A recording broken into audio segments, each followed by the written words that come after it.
बिस्मिल्लाहिर्रहमानिर्रहीम। अस्सलाम वालेकुम दोस्तों। आज है 27 जुलाई 2025 इस्लामाबाद फ्रूट मंडी और माशाल्लाह अंगूर पे बोली पे देख रहे हो इतना ज़्यादा रश है और लोग रेडिया भर भर कर लेके जा रहे हैं। तो कुछ खास बात है कि लोग रेडिया भर भर कर लेके जा रहे हैं जी। वैसे महंगा चीज़ तो लोग भर कर नहीं लेके जाते ना रेडिया। तो चलो जी देखते हैं कि क्या क्या रेट जा रहे हैं बोली में। आगे आगे कोई राह बना लेते हैं अपने लिए।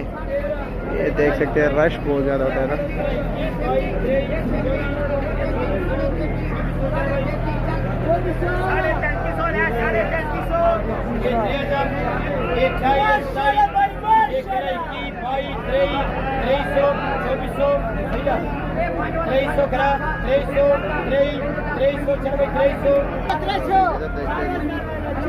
माशाल्लाह ये देखो, ये देखिए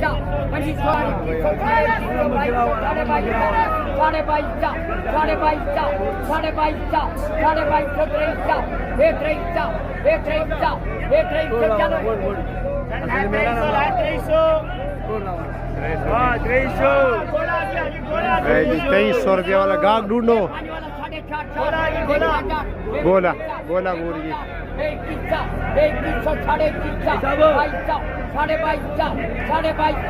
साढ़े